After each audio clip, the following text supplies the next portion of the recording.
আমাদের সাইফুল হোসেন সোহেল ভাই, তারপরে আজকের এই আইসিবিসি এক্সপোর্ট কনভেনার গ্রামুদ্দিন নাসিম ভাই, তারপরে পঞ্চম ব্লক সেক্রেটারি এবং আজকের গেস্ট ভাই এবং আপনারা যারা উপস্থিত আছেন।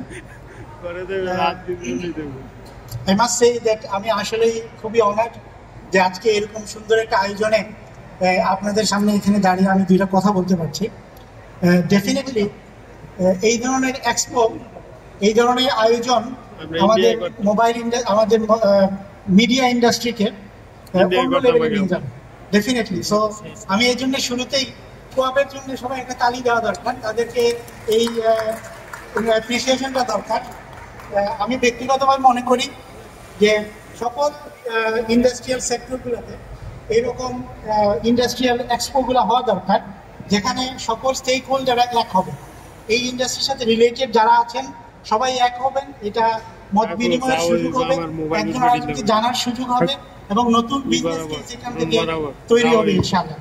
সো আরেকটা জিনিস আমার কাছে খুব ভালো লেগেছে যে দেখতে পেলাম যে বাংলাদেশের মিডিয়া এবং ব্রডকাস্টিং এবং কমিউনিকেশন ইন্ডাস্ট্রিতে যারা কাজ করেন তাদের একটা বড় অংশ আজকে এখানে উপস্থিত আছেন, যারা স্টল দিয়েছেন, বুথ দিয়েছেন এবং তাদের কোন কোন সার্ভিস তারা অফার করতেছেন সেটা তারা এখানে খুব সুন্দরভাবে ডিসপ্লে করেছেন। So I'm really happy to see this. আমি একটু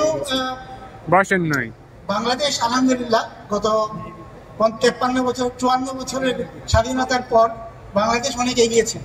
আমি জাস্ট আপনাদেরকে আমার সামান্য একটা এক্সপেরিয়েন্স আমি শেয়ার করব। গত সপ্তাহে আমি গিয়েছিলাম বেতবুনিয়া, যেটা খালি হাতে যাবেন না, সবাই গোলাপ পাবেন। যারা কমেন্ট করবেন সকলেই আর্ট স্টেশনটা হচ্ছে বেতবুনিয়াতে। আমরা সবাই জানি যে সেটা 1975 সালে ওইখানে প্রথম বাংলাদেশের স্যাটেলাইট আর্ট স্টেশনটা উদ্বোধন করা হয়েছিল। আপনাদের ফেসবুকে আমার মতন ব্লু টিক চলে আসতে পারে, আপনারা সবাই ইউজ হচ্ছে না ফর শিওর, এবং এটা এখন পরিত্যক্ত অবস্থায় পড়ে আছে। এর পাশেই হচ্ছে আমাদের বাংলাদেশ স্যাটেলাইট BS1 এর দ্য সেকেন্ডারি আর্ট স্টেশন হচ্ছে এখানে। বিশাল বড় একটা অ্যান্টেনা, ভিসেট অ্যান্টেনা বেসিক্যালি, এবং ওই ভিসেটটা, ওই আর্ট স্টেশনটা 1975 সাল থেকে শুরু করে 1987 সাল পর্যন্ত that was the only way for us to B connected to overseas. বাইরে যেগুলো কল এটা ওই অ্যান্টেনা দিয়ে বের হয়ে যেত, বাংলাদেশের বাইরে যে সকল কল অ্যান্টেনা দিয়ে বেড়ে যেত। অ্যান্ড ভেরি ইন্টারেস্টিং, ওই স্যাটেলাইটের মানে ওই আর্ট স্টেশনের ব্যান্ডউইথ ছিল 4 মেগাহার্টজ। 4 মেগাহার্টজ। আজকে একটা টিভি চ্যানেলকে রান করতে হলে 6 মেগাহার্টজ ব্যান্ডউইথ লাগে, এন্ড 4 মেগাহার্টজ ছিল আমাদের সারা বাংলাদেশের সকল ওভারসিজ কলকে রাউট করার জন্য। That was enough. So from there 87 পর্যন্ত এই সাইটটা চালু ছিল। তারপরে 87 এর পরে মহাখালীর কুড়িলে দ্বিতীয় যে স্যাটেলাইট গ্রাউন্ড স্টেশনটা সেট করা হয়, এবং এটা সাবমেরিন কেবল হওয়া আগ পর্যন্ত দ্যাট ওয়াজ দ্য ওয়ে যে বাংলাদেশ থেকে বহির্বিশ্বে যে কোনো কল গেলে ওই অ্যান্টেনা দিয়ে যেত।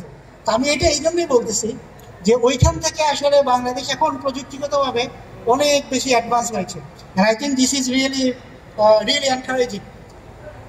আমাদের যে company Bangladesh satellite company limited, এটা হচ্ছে একটা 100% গভর্নমেন্ট ওন কোম্পানি, এবং এটা হচ্ছে বাংলাদেশের সর্বপ্রথম স্যাটেলাইট অপারেটর। আর আপনারা জানেন যে কিছুদিন আগে স্টারলিংক বাংলাদেশে লাইসেন্স পেয়েছেন। So Starlink becomes the second satellite operator in the country. So we are the first one. আমাদের গোলটা হচ্ছে যে আমরা চাই বাংলাদেশে স্যাটেলাইট টেকনোলজি নির্ভর যেসব সলিউশনস আছে, সিস্টেমস আছে, সেগুলোর জন্য একটা হেলদি ইকোসিস্টেম তৈরি করার জন্য আমরা কাজ করছি। আমরা আমাদের যে বাংলাদেশ স্যাটেলাইট 1, যেটা 2018 সালে লঞ্চ করা হয়েছিল, এই স্যাটেলাইটের দুইটা ফাংশন, একটা হচ্ছে কমিউনিকেশন আর একটা হচ্ছে ব্রডকাস্ট। এবং এই স্যাটেলাইটের মাধ্যমে আমাদের সোহেল ভাই মেনশন করেছেন যে এই মুহূর্তে 40টা বাংলাদেশি চ্যানেল এবং 26টা বিদেশি চ্যানেল এই স্যাটেলাইটের মাধ্যমে এখন ট্রান্সমিট হচ্ছে। এছাড়াও আমরা একটা ডিটিএইচ অপারেটরকে সাপোর্ট করছি, তারপরে অনেকগুলো গভর্নমেন্টাল এবং নন গভর্নমেন্টাল অর্গানাইজেশনকে আমরা কমিউনিকেশন সাপোর্ট দিচ্ছি, যেমন police, army, banking sector, defence industry, BGB, বাংলাদেশের কোস্ট গার্ড এবং মেনি মোর। তো আমরা আসলে I want to take this opportunity, বিশেষ করে যারা আমাদের কাস্টমার যারা আমাদের কাছ থেকে সার্ভিস নিচ্ছেন এবং যারা আমাদেরকে কন্টিনিউয়াসলি রেভিনিউ দিচ্ছেন, তাদেরকে আমাদের অশেষ ধন্যবাদ। আমরা এর সাথে সাথে আমরা বাংলাদেশের টিভি চ্যানেলগুলোর জন্য আমরা টিআরপি সার্ভিসটা প্রোভাইড করছি। এটা আসলে তথ্য মন্ত্রণালয়ের একটা সার্ভিস, ওনারা এটা আমাদেরকে প্রোভাইড করার জন্য আমাদের তাদের নির্দেশনা এটা আমরা প্রোভাইড করছি। আমরা আসলে টিআরপি সিস্টেমে যেটা টেলিভিশন রেটিং পয়েন্ট সিস্টেম, সেটাকে আমরা কনস্ট্যান্টলি আমরা ইমপ্রুভ করার চেষ্টা করতেছি। আমরা আপনাদের সাথে যারা বিশেষ করে মিডিয়া ইন্ডাস্ট্রিতে যারা জড়িত আছেন তাদের সাথে আমরা এই ব্যাপারে কন্টিনিউয়াস ফিডব্যাক, আমরা কন্টিনিউয়াস লুপের মধ্যে আছি। যেহেতু এটা একটা ম্যানমেড সিস্টেম, যে কোনো ম্যানমেড সিস্টেমে ঘাটতি থাকবে, লেকিংস থাকবে। আমরা যেটা চাই সেটা হচ্ছে যে আপনাদের কাছ থেকে আমরা এই ব্যাপারে যে কোনো feedback feel free to let us know, এবং আমরা যাতে করে এটাকে আরো বেশি করে ইমপ্রুভ করতে পারি, আমরা সেটার জন্য কাজ করছি।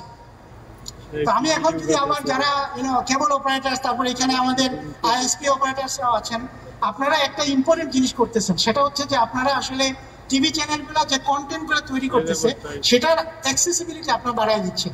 বাংলাদেশের আনাচে কানাচে সকল জায়গাতে আপনাদের মাধ্যমে এই টিভি চ্যানেলের এই কন্টেন্টগুলো আসলে পৌঁছে যাচ্ছে। So that's a really big service.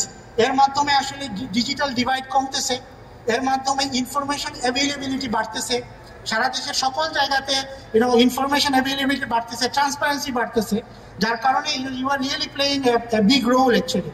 এবং এই যে কেবল ইন্ডাস্ট্রি বা এই যে TV distribution industry, at the same time it's actually creating jobs, it's creating new economic opportunities for many people. So in that way আমি মনে করি যে আসলে this is a very important industry for Bangladesh. এটার সাথে সাথে আমরা আসলে যে বাংলাদেশে আমরা যে গণতন্ত্রের আরো বেশি করে প্রসার চাই, গণতন্ত্রের আরো বেশি করে এস্টাবলিশমেন্ট চাই, সেখানেও আসলে এই industry will play a really big role. যত বেশি ইনফরমেশন সারা দেশের সকল জায়গায় অ্যাভেলেবল হবে, মানুষ তত বেশি লার্নেড হবে, মানুষ তত বেশি জানবে, তখন মানুষও তত ভালো করে মোর ইনফর্ম ডিসিশন নিতে পারবে, and that will really improve the society. এটা শুধুমাত্র ইজ নট অনলি অ্যাবাউট মানি, এটা আসলে আমাদের সোসাইটিকে বুদ্ধিবৃত্তিক ক্ষেত্রেও is also actually improving our society in many different ways. তো আমি এই জন্যে আপনাদের সবাইকে আমাদের বিএসসিএল এর পক্ষ থেকে, স্যাটেলাইট কোম্পানির পক্ষ থেকে আমি আপনাদের সবাইকে আন্তরিক শুভেচ্ছা জানাচ্ছি।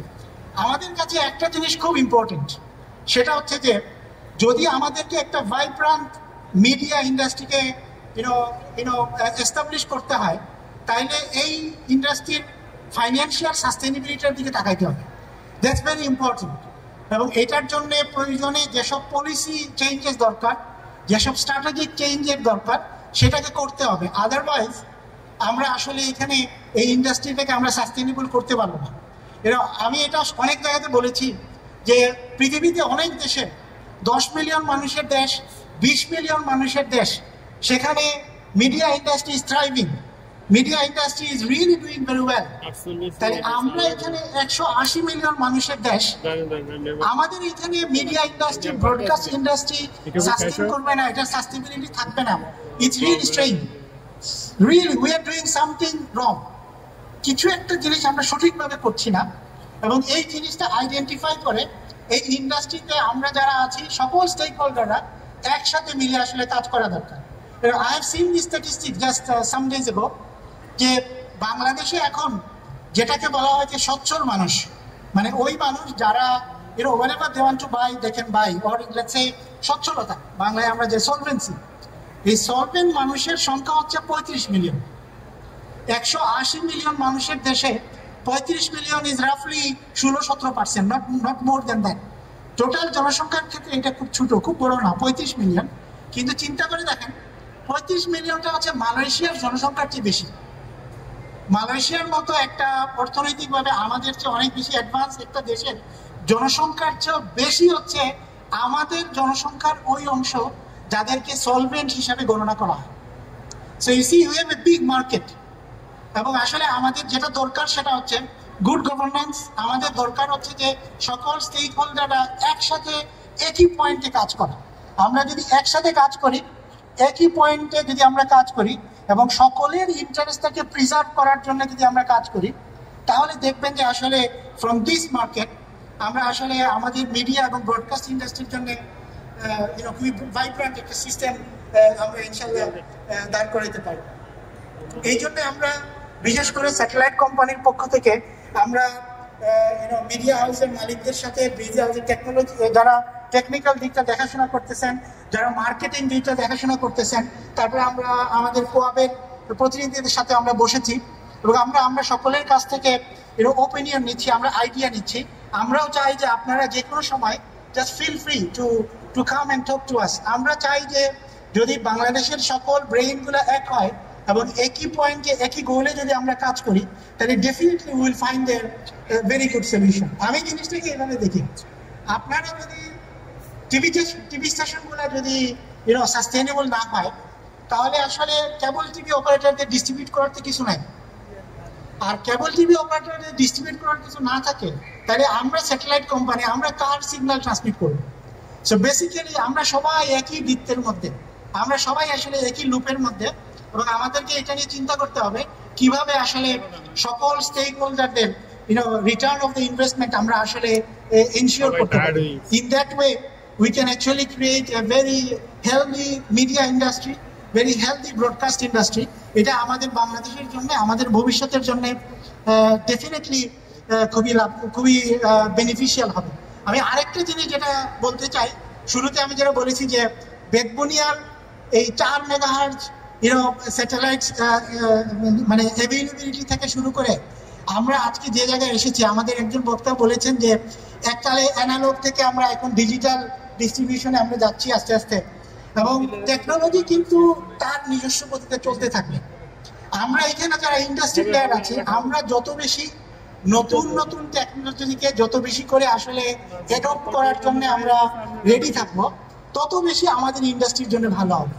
এই জন্য সবাইকে খুব ওপেনলি চিন্তা করতে হবে এবং সবাইকে খুবই with a free and open মাইন্ডে চিন্তা করতে হবে যে কিভাবে বাংলাদেশের এই ইন্ডাস্ট্রি বেনিফিটের জন্য কোন টেকনোলজি অ্যাডপ্ট করা দরকার এবং কিভাবে আসলে এটাকে অ্যাডপ্ট করার জন্য কোন পলিসি নেওয়া দরকার। আমি আগেও বলেছি, আবারও বলছি যে এই জন্য খুব ইম্পর্টেন্ট হচ্ছে স্ট্রং কোলাবোরেশন।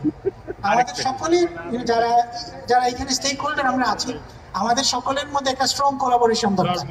আমরা এই জন্য ভবিষ্যতে আমরা এই জন্য উইল কন্টিনিউ দিস ডিসকাশনস। আমরা একটা জিনিস যেটা আমাদের সোহেল ভাই মেনশন করেছেন এবং আমরাও সেটা নিয়ে কাজ শুরু করেছি, সেটা হচ্ছে যে কেবল টিভি ডিজিটাইজেশন সারা দেশে কিভাবে আমরা ডিজিটাইজেশন করতে পারি, যার করে so that we can trace, so that every content producer in the end তারা তাদের রেভিনিউর একটা অংশ, একটা শেয়ার যাতে করে তারা পান। If this doesn't happen, তাহলে দেখা যাবে আসলে অনেকগুলো মিডিয়া হাউসের জন্য সাস্টেইন করাটা খুব কঠিন হয়ে যাবে। তো আমরা চাচ্ছি যে